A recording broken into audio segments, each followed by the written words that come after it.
T20 world cup के बाद Australia ने एक भी T20 सीरीज में शिकस्त नहीं झेली थी। भारतीय टीम निर्णायक मुकाबले में अब तक सिर्फ एक मुकाबला हारी थी और एक चीज तो बरकरार रहनी थी, एक चीज टूटनी थी।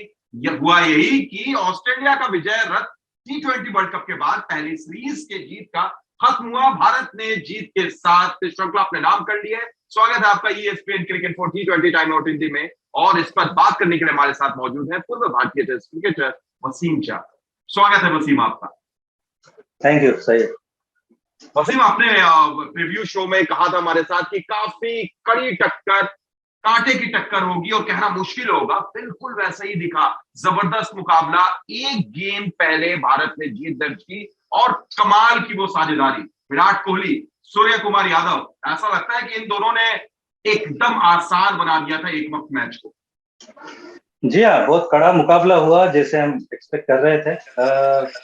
शुरू में तो ऐसे लग रहा था कि जिस तरह से कैमरून ग्रीन ने स्टार्ट किया था कि ये शायद 200 210 220 के आसपास ऑस्ट्रेलिया पहुंच जाएगा।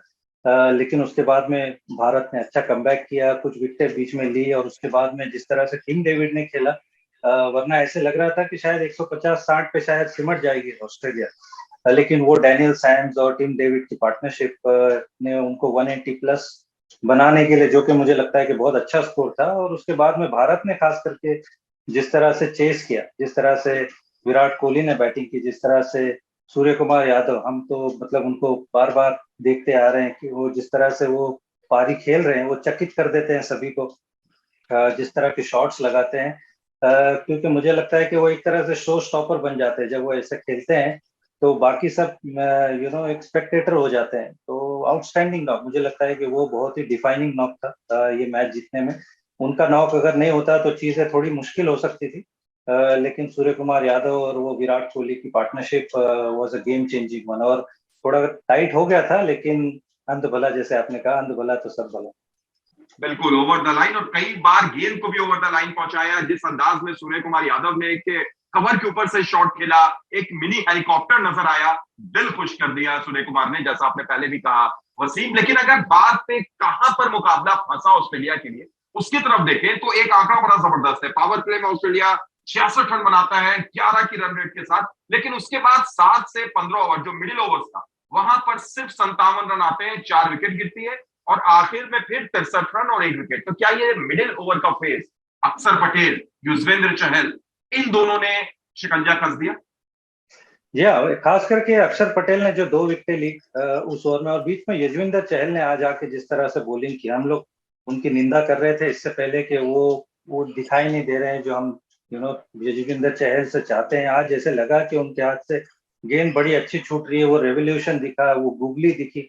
और ये चीज थोड़ा सा मुझे लगता है होनी चाहिए बार बार, क्योंकि हम कभी कभी देखते हैं कि वो स्लाइडर्स थोड़े ज्यादा डालते हैं जो कि बॉल स्पिन नहीं करता है और थोड़ा बैट्समैन के लिए आसान होता है। लेकिन आज उनको ऐसे लगा कि उन्होंने वो एफर्ट दिया, वो गूगली में स्टीव स्मिथ को आउट किया।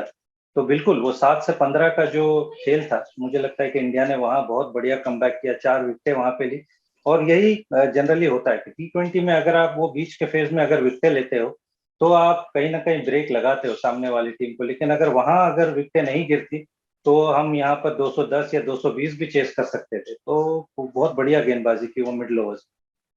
बिल्कुल वसीम, और कौन से बॉक्स को टिक करना है, कौन से सवाल का जवाब लेना बाकी है और कौन सा जवाब मिल चुका है, इस पर हम आपसे आगे बात करें। उससे पहले मेहमानों का एक छोटा सा जिक्र है, खासतौर से कैमरन ग्रीन ने जैसे इस सीरीज में प्रदर्शन किया, वो T20 वर्ल्ड कप का हिस्सा नहीं है, अब तक नहीं। हालांकि 15 अक्टूबर तक एक डेट है, हो सकता है उनको एक ऑस्ट्रेलिया अपने दल में जरूर शामिल करे। इसके अलावा टिम डेविड ने भी आज जबरदस्त पारी खेली।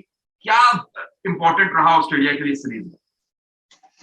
आई थिंक कैमरन ग्रीन तो मुझे लगता है डेफिनेटली एक बहुत बड़ा पॉजिटिव है। और टिम डेविड में तो कोई शंका नहीं थी। लेकिन वो जिस तरह से लीग्स में अराउंड द वर्ल्ड उन्होंने परफॉर्मेंस किया है, तो हमको उनकी शैली का पता है। लास्ट ईयर मुंबई इंडियंस ने भी उनको शुरू में नहीं खिलाया, लेकिन जब बाद में खिलाया तो उन्होंने 2-3 बहुत कमाल के नॉक्स खेले थे।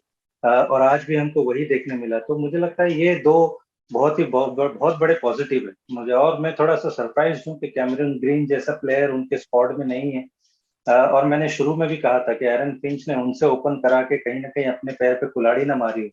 और अगर आप सोचें कि कैमरून ग्रीन और डेविड वार्नर अगर ओपन करते हैं और अगर इस फॉर्म में बल्लेबाजी करते हैं तो गेंदबाजों की क्या हालत होगी। तो कैमरून ग्रीन मुझे लगता है कि शायद इस टीम में शायद उनका कहीं ना कहीं एंट्री हो जाएगी। स्टीव स्मिथ मुझे लगता है कि थोड़ा डिसअपॉइंटमेंट रहे।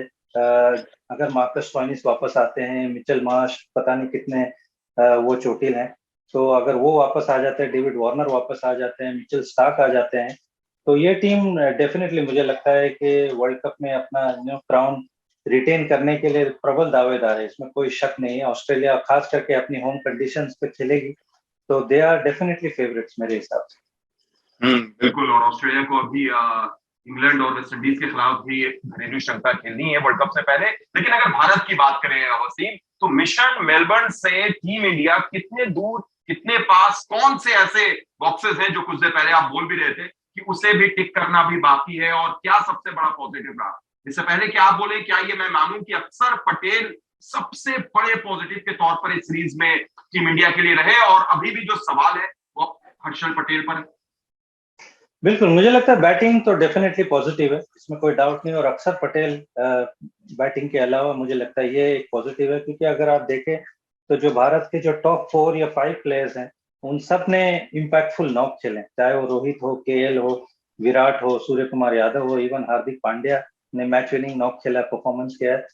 अक्षर पटेल की हम बात कर चुके हैं कि कमाल की उन्होंने गेंदबाजी की इस पूरी सीरीज में।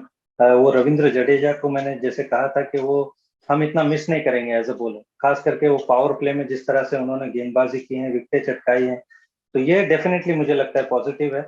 आज यजविंदर चहर को जिस तरह से गेंदबाजी करते देखा है, मुझे लगता है कि ये उनको थोड़ा सा कंसिस्टेंटली करना चाहिए। कहीं ना कहीं वो फिर से वो स्लाइडर्स की तरफ चले जाते हैं, तो उनकी वो जो थ्रेट है वो कहीं ना कहीं कम हो जाती है, क्योंकि विकेटें निकालना बहुत इंपॉर्टेंट है। उसके अलावा मुझे लगता है कि फास्ट बॉलिंग डेथ में डेफिनेटली एक वरी है। हर्षल पटेल हो, चाहे भुवनेश्वर कुमार हो, तो कहीं ना कहीं मुझे लगता है अर्शदीप सिंह को देखना होगा, क्योंकि वो डेथ में बहुत अच्छी गेंदबाजी करते हैं।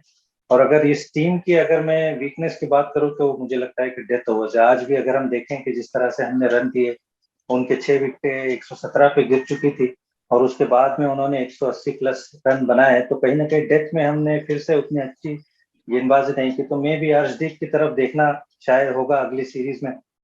और उसके बाद में क्योंकि जसप्रीत बुमराह तो आपके मुझे लगता है डेफिनेट है, वो तो खेलने ही वाले हैं, तो इधर आप अर्शदीप सिंह की तरफ देखें और हर्षल पटेल की तरफ देखें, या फिर आप अर्शदीप और मे भी भुवनेश्वर कुमार, ये कॉम्बिनेशन में भी आप सोच सकते हो। और मे भी रवि बिश्नोई को आप अगली सीरीज में आप खिला सकते हैं और देख सकते हैं कि वो किस तरह से परफॉर्म करते हैं।